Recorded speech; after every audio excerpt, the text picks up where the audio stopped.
베드로전서 2장 9절부터 11절. 오직 너희는 택하신 족속이요 왕 같은 제사장들이요 거룩한 나라요 그의 소유된 백성이니 이는 너희를 어두운 데서 불러내어 그의 기이한 빛에 들어가게 하신 자의 아름다운 덕을 선전하게 하려 하심이라. 너희가 전에는 백성이 아니더니 이제는 하나님의 백성이요 전에는 궁유를 얻지 못하였더니 이제는 궁유를 얻은 자니라. 사랑하는 자들아, 나그네와 행인 같은 너희를 권하노니 영혼을 거스려 싸우는 육체의 정욕을 제어하라. 아멘. 네, 성도 여러분 안녕하십니까?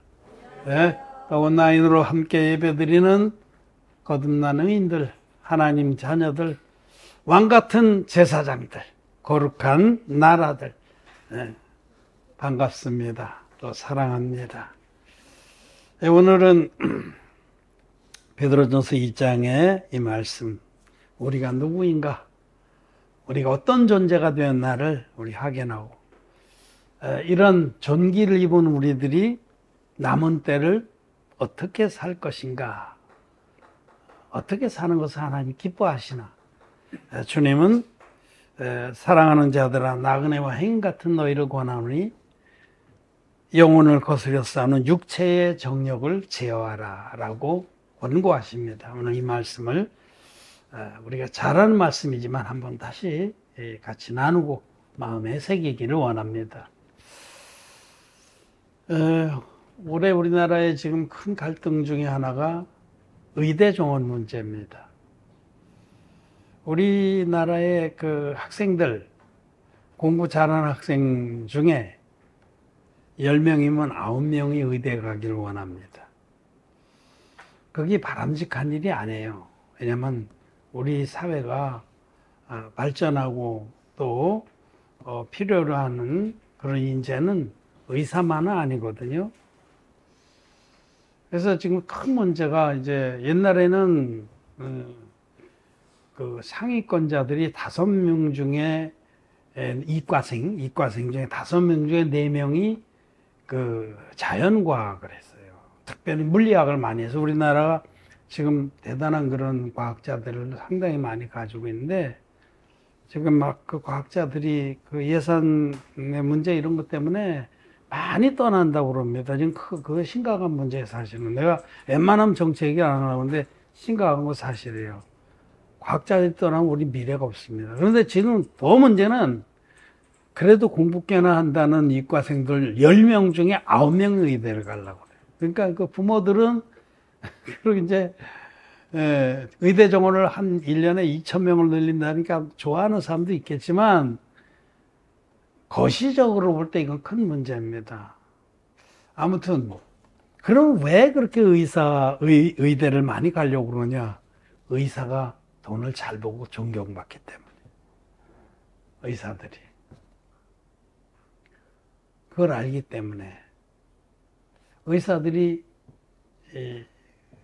어떤 좋은 분야를 이렇게 전공을 해서 전문의가 되고 그러면 돈을 잘 법니다. 그래서 의사들이 존경받고 부자가 되고 그 기득권층이 되고 그래서 의대를 10명 중에 9명이 지원한다고 그러니까 심각한 문제예요. 그럼 우리나라 나머지 과학 분야나 기술 분야는 문 닫는 겁니다.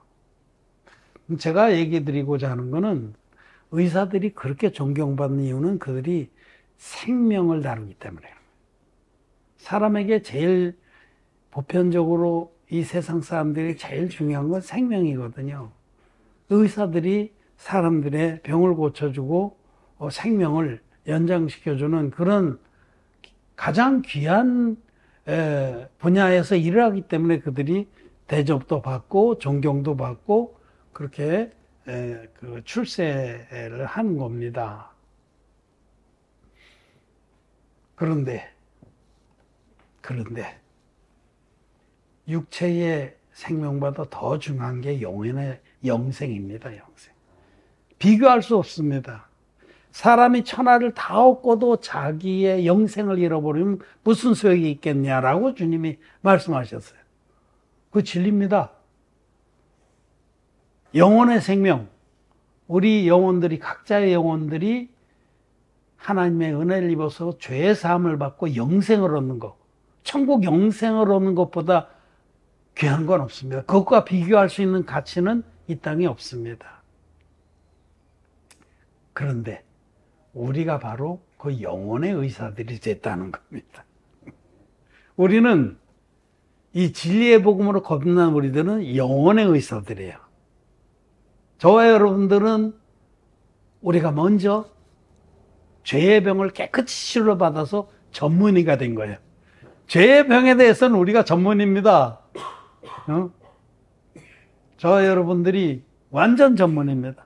누구든지 마음의 죄 때문에 괴로워하는 죄의 병을 끌어안고 끙끙거리는 사람은 오라 하십시오. 우리 전문의들이 줄비합니다. 하나님 교회는.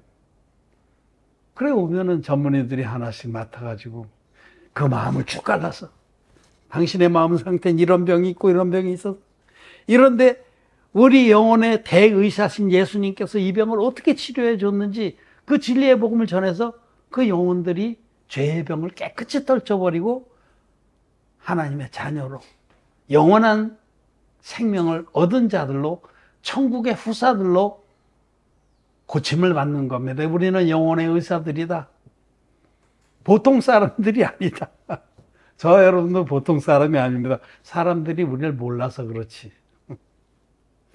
드라마나 이런 데 보면 가끔 대단한 명의인데 사람들이 몰라봐서 그 사람이 막 우연한 기회에 막 엄청난 그런 실력을 발휘해 사람을 살리고 그런 것들이 많이 있죠. 낭만 닥터 김사부라든지 대단한 의사잖아요.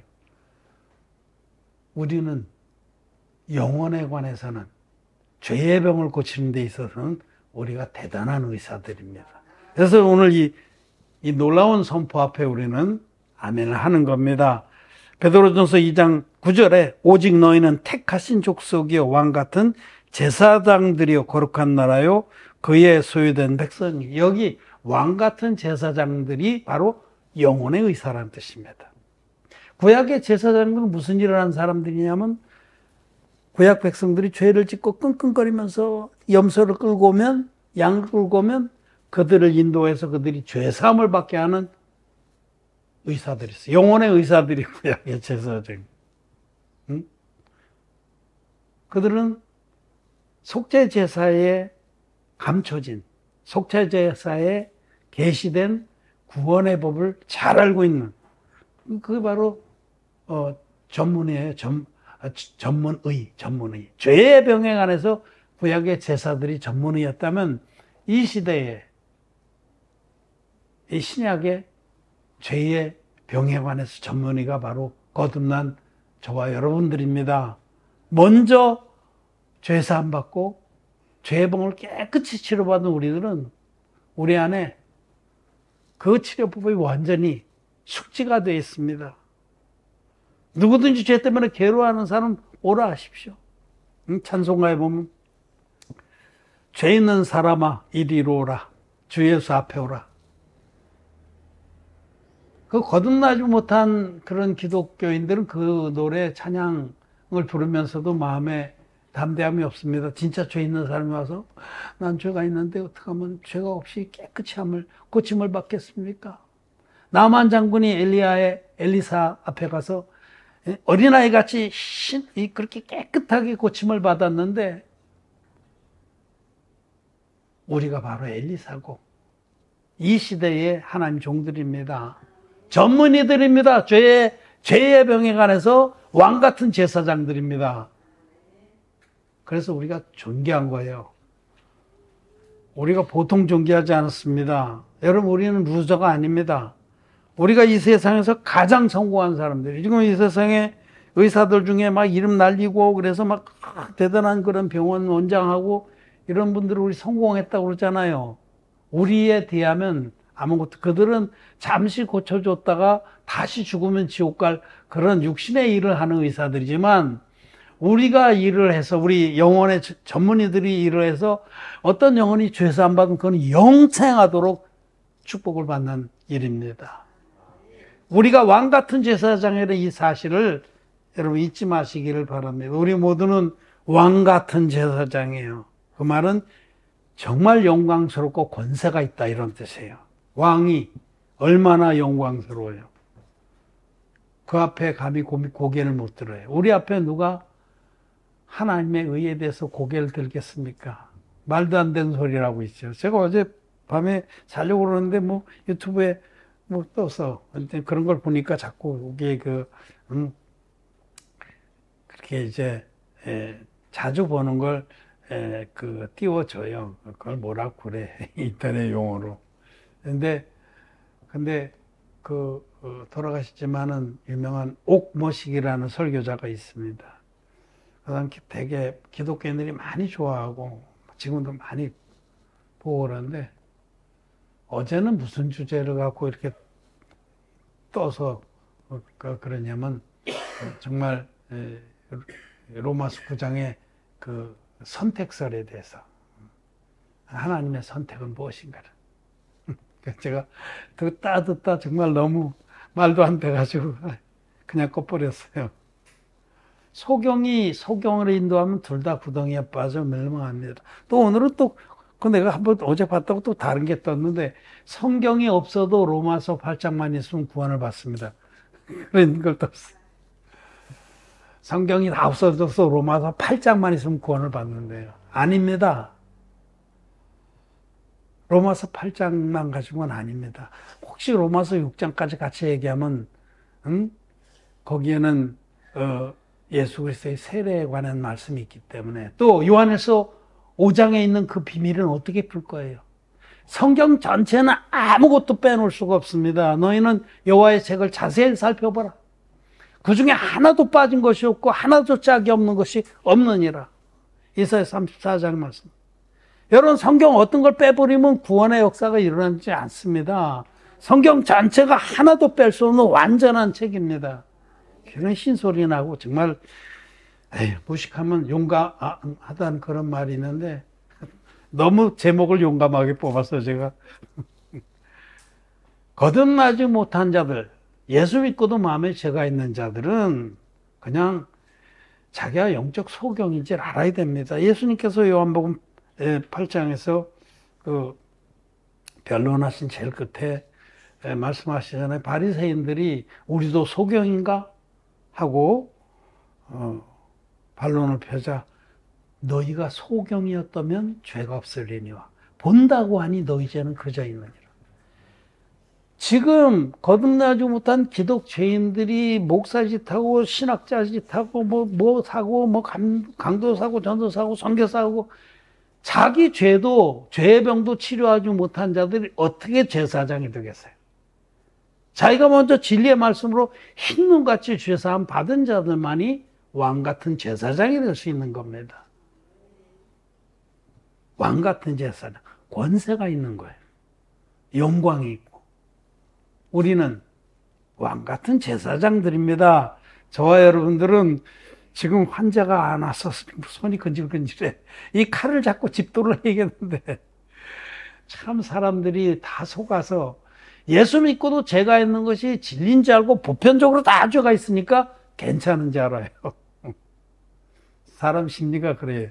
거기 시장의 편견이라는 건데 사람이 많이 있는데 자기들끼리 있으면 괜찮은 줄 알아요.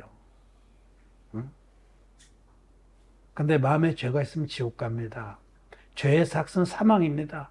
예수 믿고도 마음에 죄가 있는 자들은 지옥 갑니다. 열천의 비유를 보세요. 그들이 다 예수를 기다렸습니다. 미련한 5처녀는 못 들어갔습니다. 부활과 휴거에. 왜?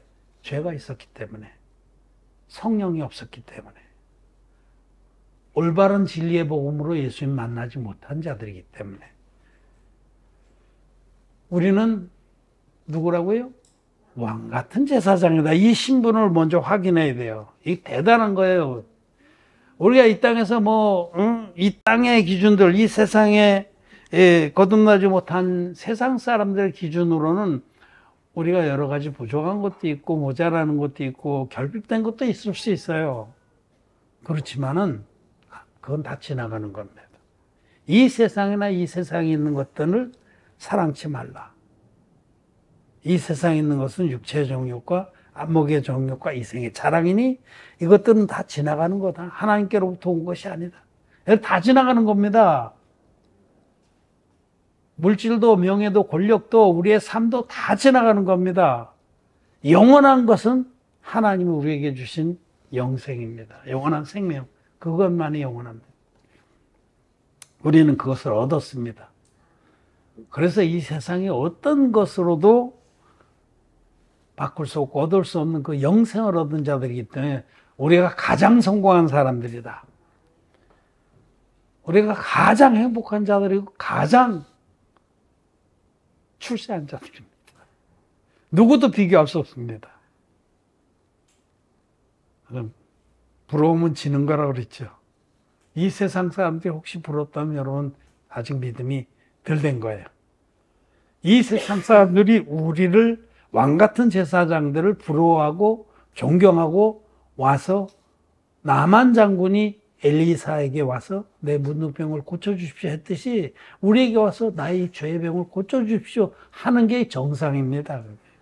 그러면 우리가 하나님의 이 사랑의 복음을 입혀서 그도 그 살이 여전하게 깨끗해진 것처럼 그의 마음의 모든 죄를 흰눈같이 씻어줘서 진리의 복음으로 죄사함받게 해서 그도 우리와 함께 의인이 되고 천국의 후사가 되고 영생의 축복에 들어가게 할 겁니다. 자, 오늘 첫째는 우리는 성공한 자들이다.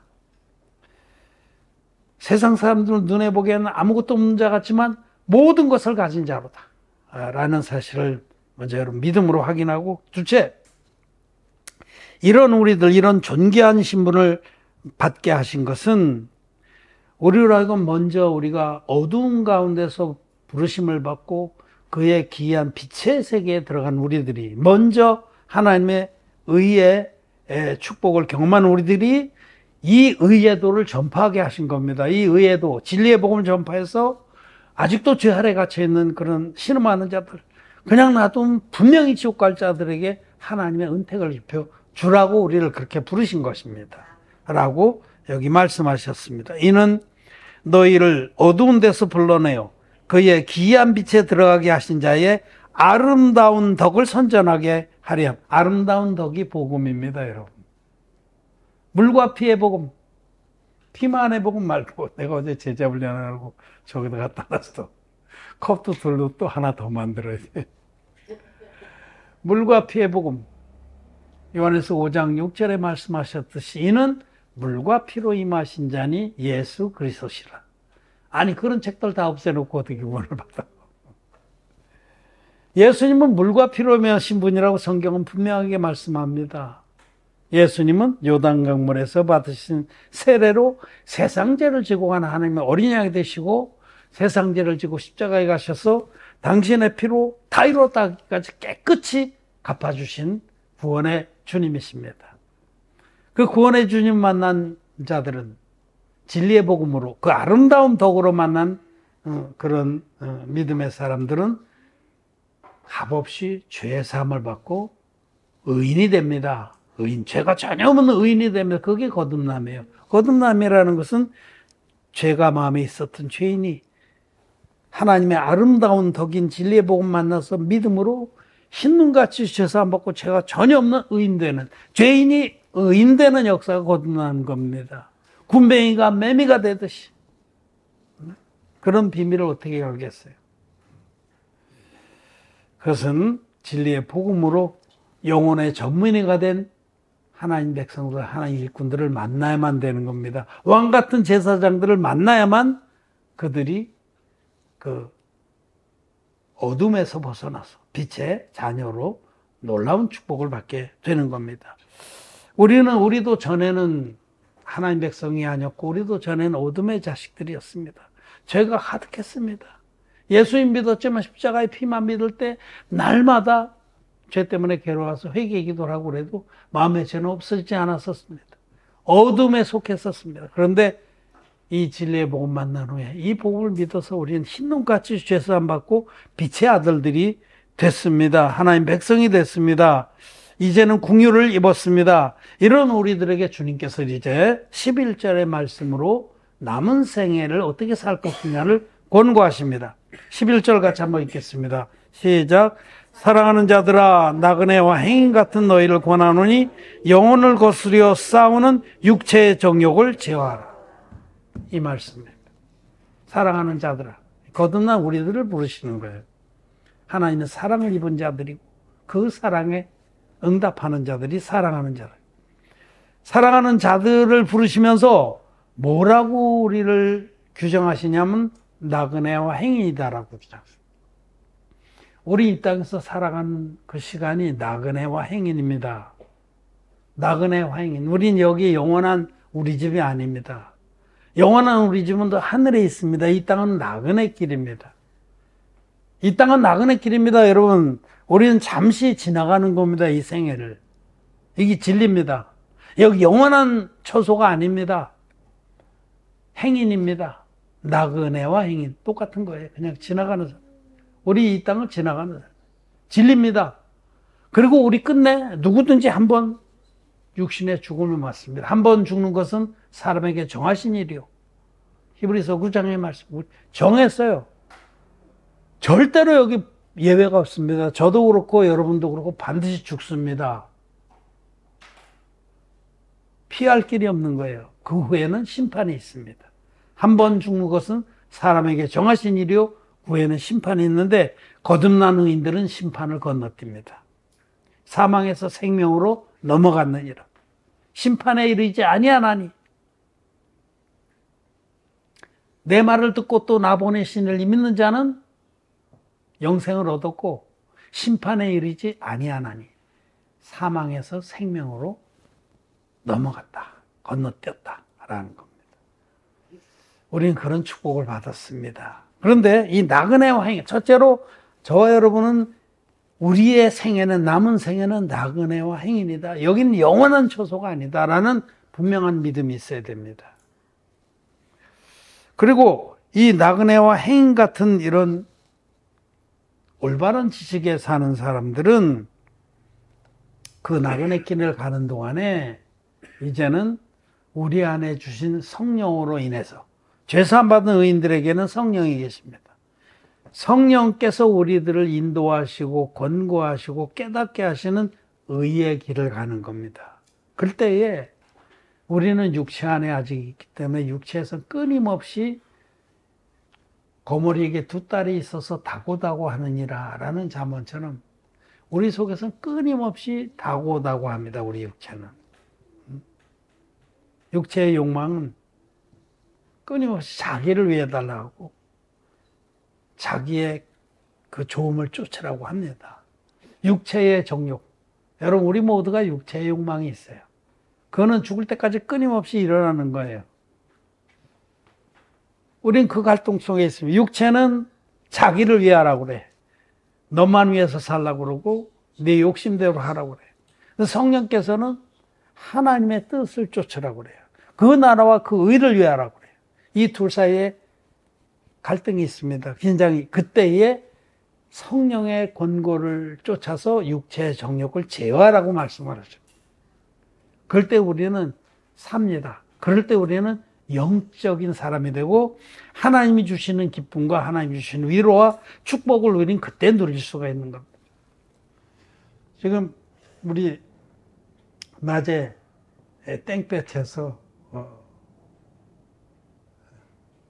땡볕에서 일하는 우리 형제들이 있어요. 말도 못하게 덥습니다. 올해 제가 인터넷에서 뉴스를 봤더니 6월달 서울 평균 기온이 30도가 넘어갔대요. 평균 기온이라는 하루 아침에 시원할 때 이 6월달 전체의 평균 기온이 30도가 넘어갔대. 사상 처음 있는 일이에요. 그리고 하루 평균 기온이 20도가 넘어가면 거기가 여름이래요. 거기서부터. 그래서 보통 때는 우리나라 보통 6월 하순이 하루 평균 기온이 20도가 넘어갔대요. 근데 올해는 5월 초부터 그렇게 됐어요.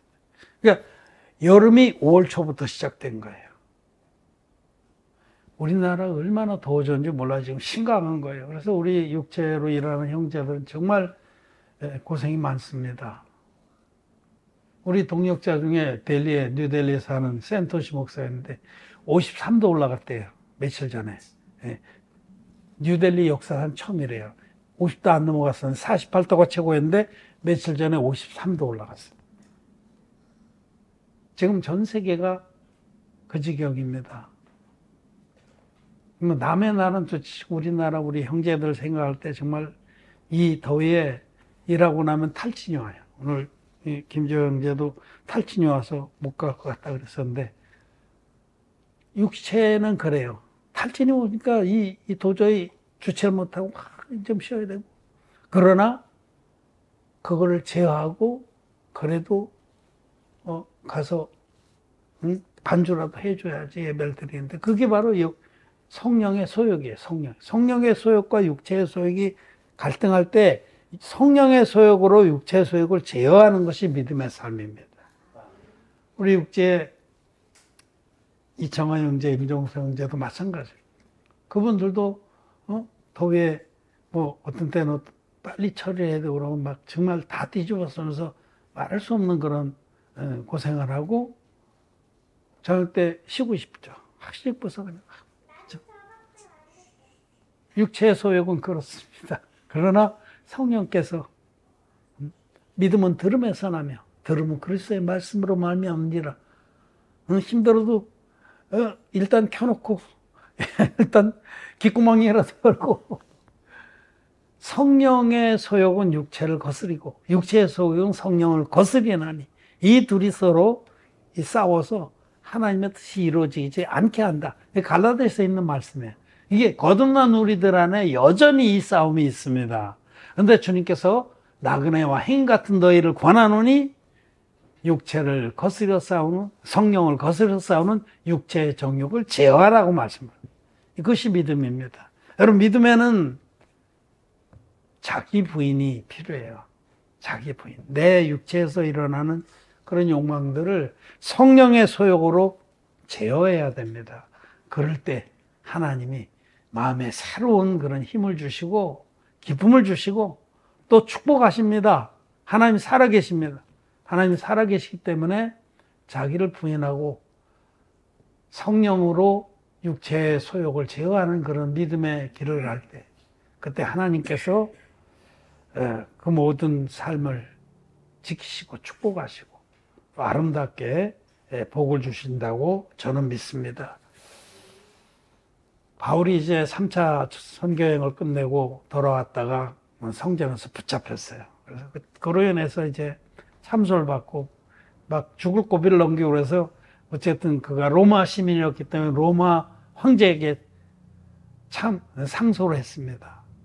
그러다 이제 로마 시민인 것이 밝혀져서 그를 호송해서 가이사리아로 데리고 갔어요. 예루살렘에서. 그래서 산맥을 넘어갔고. 가이사리아는 그 로마 총독이 주재하는 곳입니다. 지중해안 안에. 가이사리아라는 그 말이 황제의 도시라 이런 뜻입니다. 카이사의 도시다. 근데 거기에 이제 벨릭스 총독이 돈 좀 얻어먹을까 하고 뭐 오래 가둬놓고 그러다가 이제 총독이 바뀌었어요. 베스도가. 그런데 이제 베스도는 이제 또 이런 종교적 갈등에 휩쓸리지 않으려고 그러다가 바울이 정말 학식도 많고 언변도 뛰어난 걸 알고 유다의 분봉왕인 그 아그리빠 왕을 어떻게 계기가 돼서 가이사리아에 모시게 돼서 그 앞에 이 물건을 내놓은 거예요. 이 바울이라는 대단한 민족적인 관심 있는 물건을 바울은 그때의 왕 같은 제사장으로 서는 겁니다. 그는 비록 손에 착과가 차이고 쇠살에 얽매여 있지만 그는 왕 같은 제사장으로 그 왕들과 귀인들 앞에 서서 담대하게 복음을 증거했습니다. 그들이 그 아그리빠 왕이나 베스도나 다 기가 푹 죽어가지고 쩔쩔매면서 네가 지금 말로 나를 설득하려고 하는도다. 바울은 담대하게 선포하고 나서 아니다. 왕이든지 총독이든지 모든 우리 부영들아, 여러분들이 내가 이 쇠사슬에 맨 이것 빼고는 다 나같이 되기를 원한다. 그렇게 담대하게 선포해. 그가 바로 왕 같은 제사장입니다. 우리들도 왕 같은 제사장입니다. 가장 성공한 자들이고 가장 존귀한 자들입니다. 영생을 줄 수 있는 전문의들입니다. 우리들은 남은 때를 이 일을 위해서, 이 존귀한 직분을 위해서 성령으로 육체의 정욕을 제어하는 삶을 살기를 바랍니다. 마쳤습니다.